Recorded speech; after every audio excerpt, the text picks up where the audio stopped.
Of course, Omar and Tlaib weren't done, though. They went on to lie about the purpose of their own trip.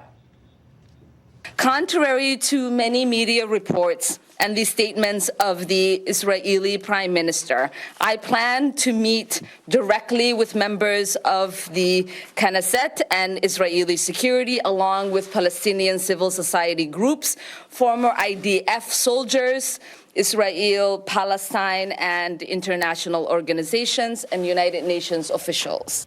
Now, according to their own published itinerary, this is a lie. And further, the trip was planned by the anti-Semitic horror show of a pro-terror organization that once referred to suicide bombing as a sacrifice for the cause. So are the media going to ask the Democrats anything about this, or are they just going to rail about how Trump's a racist? Joining me now is Dr. Kanta Ahmed, member of the Council on Foreign Relations and fellow at the Independent Women's Forum, Rabbi Abraham Cooper, Associate Dean and Director of the Global Social Agenda of the Simon Wiesenthal Center. It's great to have you both on tonight. Dr. Ahmed, what is your response to what these congresswomen said today? What you are seeing is full-blown Islamist propaganda. These are professional victim-mongering women who unfortunately have been elected to Congress, but are using every tool in the playbook of the Muslim Brotherhood of Islamists.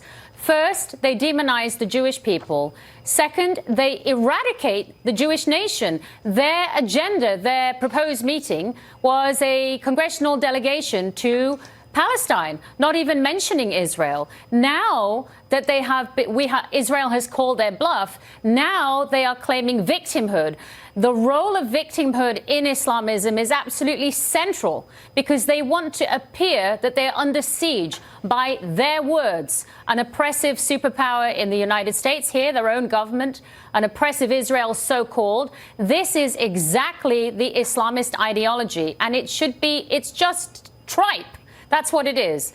In some ways, I wish we were not giving them as much oxygen. Well, unfortunately, this affects and could affect our international relations. And this now dovetails in to our conversation, Rabbi, about how they tar and smear people with impunity. A lot of people on the left do, and we're going to be calling them out day after day after day on this show because I'm dedicated to doing that. But they are especially immune, it seems, to criticism themselves. Yet they smear Netanyahu, say he's oppressive. I mean, Somalia isn't, but they are. Okay.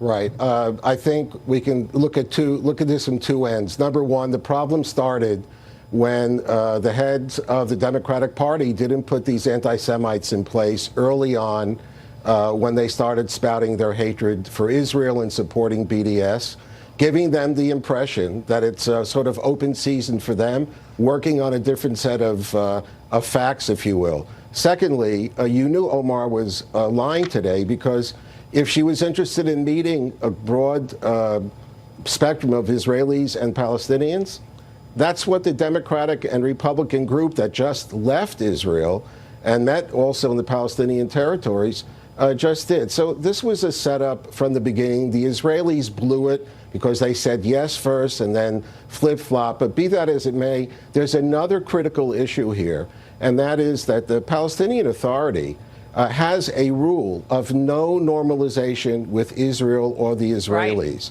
If there were ever two people who could have changed that and busted through, would be the first two Muslims elected to the United States Congress. Instead, they march in lockstep with those individuals. Oh my and God, that ideology. Okay, that is a brilliant point because it's easy to kind of be upset and angry about their political Islamist approach to these issues, both of you. I mean, it's kind of instinctive for me. I just want to defend Israel. But you're right. They could actually be, Dr. Ahmed, they could be change agents for the good. They could be. They could be if they were pluralist Muslims, if they knew what was in the Quran, where we recognize Jews, where we recognize the sanctity of Moses, the holiness of the Torah. But they're not. They are using Islamist tactics to invert reality. What they're seeking, they have a grotesque Holocaust envy. And just hear me out on that. Islamists envy what they see as the special mark upon the Jewish people that is the membership of genocide. It's a terrible thing that befell the Jewish people, but Islamists envy it. They want to take over and appear the most persecuted, the most victimized, the most disadvantaged, while they deny the Holocaust, while they deny the existence of Israel. This is why you are seeing this. There is nothing genuine about these politicians. I don't care whether they were Democrats or Republicans. The question is, where is the Speaker of the House? Where is the Speaker Pelosi to not just reprimand them, silence and marginalize them? That's what I'm upset about. Yeah, well, I'm going to say there are a lot of Laura, people. Where's Schumer? Where is Chuck Schumer tonight? Okay, where is he? He got Laura, his tongue? It's ridiculous. Rabbi, go ahead. Sorry. Yeah, if I can just bring up a personal example of what's happening as we speak. I'm involved with a small group of Israeli Jews, myself, and some Arabs in a modest project to create a medical center right between Bethlehem and Hebron, where about 1 million people could use the help. The only catch is that they have to treat all comers. And I've met with some very impressive senior Palestinian people in the medical field. They're all excited until they hear two things. Oh, you mean you're going to go public with this? Oh, you mean you're not just going to hand it to us in a platter and we decide who comes in? And this whole mindset, the psychology of, non-normalization, it hurts the Palestinian people more than anyone else. And guess who's leading that charge in the United States? So, Rabbi, if I can just interject very briefly, being a part of the Technion in Israel, where I'm an honorary fellow, having raised money for Hadassah, in Israeli institutions, Muslims, Jews and Christians work together, treat patients together, the families eat together, the children are in class together in the hospitals. Along. That is the reality of Israel that is falsely portrayed as an apartheid. So these women are operating on a false construct. They're absolutely disgracing the American political structure that we have here, whatever anyone's political affiliation is, and they're doing grave damage, not only to the U.S. and Israel, but to Muslims all over the world. And they're carrying themselves off as victims. I got to play one thing. I'm running over, but I got to play one thing for Rabbi, okay? Rabbi Cooper, this is what one of these wonderful young women said about their relationship with the Jewish people. Watch.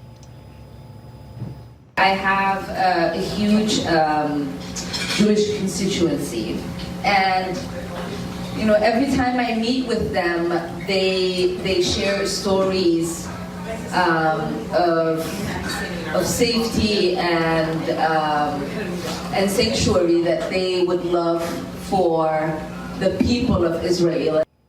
Rabbi, she has a huge constituency among the Jewish people. True, false, real quick. It's minuscule. The mainstream of American Jews, from progressive to right, look at her and understand that she and her cohort are walking down a path away from peace and hurting their own communities. All right, panel, thank you so much, both of you, tonight.